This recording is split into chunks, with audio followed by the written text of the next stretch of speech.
Alright, welcome back to the Speedy Space Marine series. Today we're going to be looking at the Iron Warriors, a legion known for their grit and determination throughout the Horus Heresy.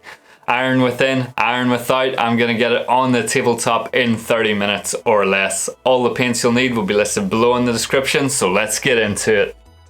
Alright, we're going to be starting off with some Vallejo Metal Color Exhaust Manifold. We're going to be applying this all over the model using a medium Artis Opus Drybrush, looking to establish the base color and get good coverage over the model. I'm leaving the model's right shoulder, or the left shoulder as we look at it, black, as that's where you would likely want to apply a transfer or do some hazard stripes if you are in the mood for that sort of thing. So those with a keen eye will notice I'm not using the dampener this time. That's because the metal color paints are designed to go through an airbrush, so they're quite thin, quite liquid, so I don't feel the need to introduce additional water to avoid any texture or any unwanted texture.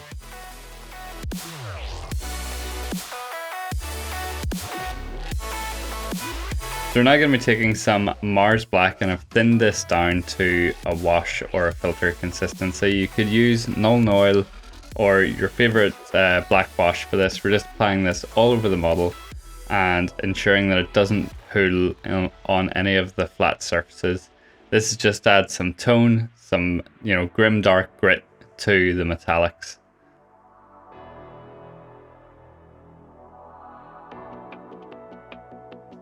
So now we're coming back in with the exhaust manifold, again still using the medium dry brush from Artis Opus, and we're focusing on areas that will catch the light. So we have the outside of the legs, the arms, the breastplate, the shoulder, just one of them this time, and the top of the backpack. Obviously the head and the hands will catch a bit of light as well, but we want to focus on bringing out that volumetric shape, or bringing some volumetric highlights into the model.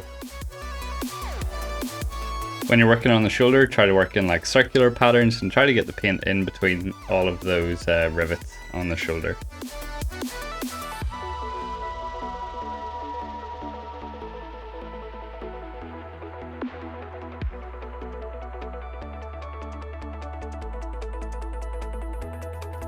Don't forget the head and hands during this phase.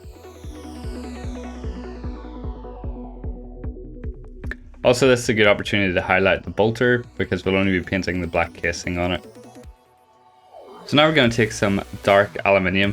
This is slightly brighter than the exhaust manifold, so we're going to be using this to highlight up some of those metallic sections. Again, focusing on the areas where the light would catch, so the top of the backpack, top of the shoulders, outside of the legs, hands, and the head. So I'm aware that this isn't that much brighter than the exhaust manifold, but I want to make sure that I can get these guys on the tabletop quickly, and this adds enough definition to each of the sections without having to spend a long time blending between the colours. When you're doing this, don't be afraid to stipple or add some additional texture to the model, as it's a great opportunity to add additional information. So now we're going to take some Mars Black and apply that over any of the sections that we want to be black, so all those rubberized bits between the armour and the shoulder pad. Ensure you get a nice even coat over these areas, even if it takes a couple of passes.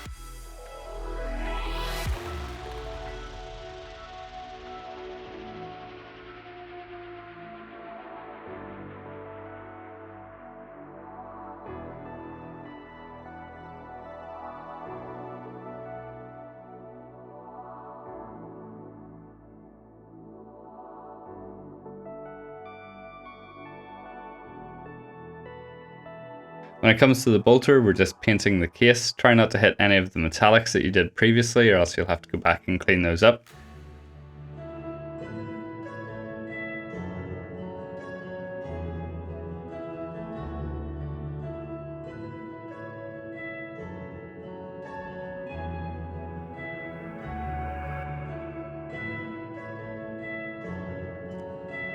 So now we're going to come in with some brass scorpion and apply this over the metallic details, so the emblem that's hanging from the gun and the rivets or bolts on the shoulder.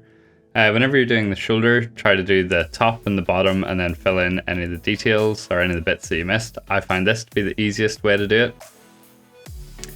If you don't have brass scorpion, you could use gold for this or another color. I just think the brass tones give that real like chaotic traitor sort of legion vibe and really fits with the Iron Warriors.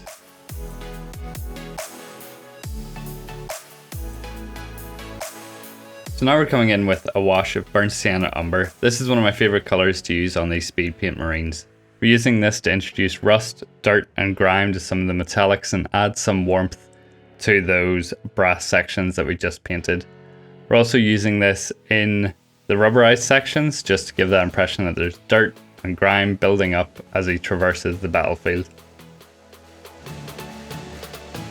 Whenever it comes to doing the rivets and orbs on the shoulder, just try to get it around the base of the orb where it comes into contact with the metal shoulder.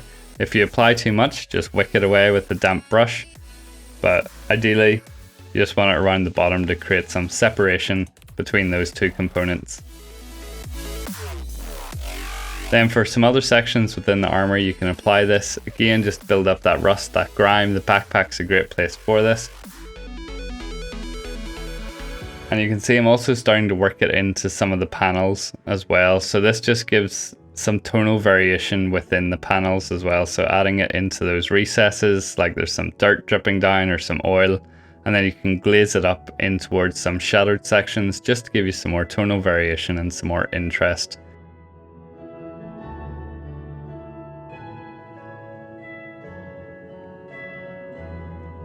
Then you just want to pick out some highlights, so we're coming back in with the brass scorpion, dotting that on top of the rivets. And picking out that icon on the gun. So now we just got to do some eye lenses. So we're going to be starting off with some Khorne Red and applying this all over the lens. Aim to get a nice even coat over the eye lens so we can start to build up some highlights.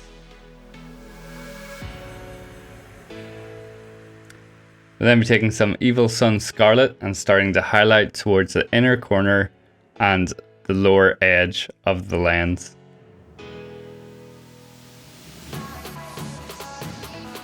So be careful whenever you're doing this, brace against your model or your hobby holder or whatever it is that you're using and just try to get that nice crisp highlight. We're then going to take some primary yellow, we're going to mix that into our red, and we're going to repeat the highlighting process trying to cover a slightly smaller area. So it's again the inside corner of the lens and the lower edge. And just repeat that until you're happy with the color and the contrast that you've got within the lens. Finally, we're going to finish that off with a dot of titanium white in the back corner of each lens. So just brace against your hobby holder or against your model and be confident whenever you place that dot. Try to do it in one go. Don't worry if you make a mistake, just repeat the previous steps. I'm going to show you how I put together the base for this. I took some Vallejo thick mud and just applied that all over the base. You can do this with a brush as well, but I just used this hobby tool that I have that just makes life that wee bit easier. Saves me ruining as many brushes as well. If you are doing this with a brush, I do recommend that you do it with an old battered brush as well. Don't use any new brushes or any sable brushes when doing this. Just work it out to the edge and then let that dry. Once it's dry, we're going to come in with the Martian Iron Earth and we're going to apply a few dollops of this over the base. That'll help give our mud this like crackled dry effect on the top. Don't worry that it's a different color, we are going to be coming in and painting this. So once it's all dry, you get these sort of crackled effects on the top and it just gives the mud a bit of a different impression and adds a wee bit more information to the base. So prime that black and then come in again with our large dry brush and start building up some Mournefang Brown over the base. Just apply this in a normal dry brushing fashion. Actually, I'm probably applying this in more of a layer, getting the color down quickly. Mix a bit of XV88 in with your previous color and just start to dry brush over. Use circular motions and keep the pressure light so you're starting to pick out the detail within the base.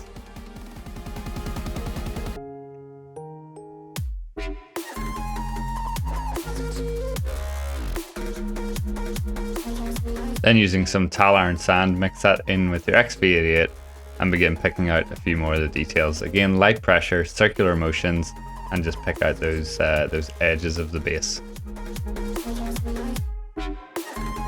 And then some pure Tallarn Sand just to hit the last few highlights.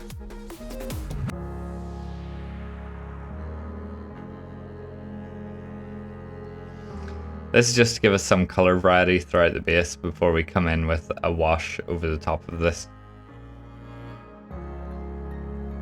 So to get a bit more saturation and color into the base, we're going to be using some burnt sienna umber and just applying this in a thick wash over the base. If you have like Agrax Earthshade or another similar color, you can just use that. And be quite liberal whenever you're doing this as well, because you want this to help add some tone to the recesses. And then come back in with your previous Drybrush mixes with the XV88 and the Bestial Brown, or Mournefang Brown, I think, sorry, as it is now, and start building up those tones again. Adding some Tallarn Sand into the mix just really hit those edges and give the impression that the mud is dried on the top. With the remaining paint that's on your brush, just apply this over the base of the feet, or the bottom of the feet and the bottom of the greaves, just to give that impression that the marine has been walking through the dirt.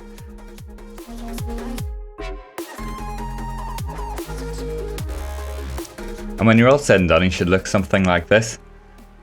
I think this is a super effective way to get your Iron Warriors on the tabletop super quick. I think the exhaust manifold along with the dark aluminium really complements the Iron Warriors style. Those brass details and the super vibrant red lenses just screams iron within, iron without.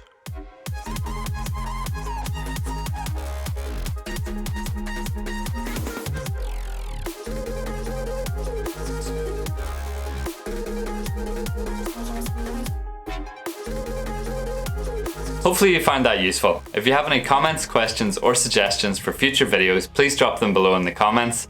And if you want to take your painting to the next level, I have a Patreon that's focused around feedback and coaching. You'll also get access to exclusive content and guides. I stream on Twitch if you want to come by and hang out, and we have a Discord where you can share your work and get involved with the community. All of the links can be found below in the description, but before you go, don't forget to like and subscribe, and I'll catch you at the next one. Thank you for watching.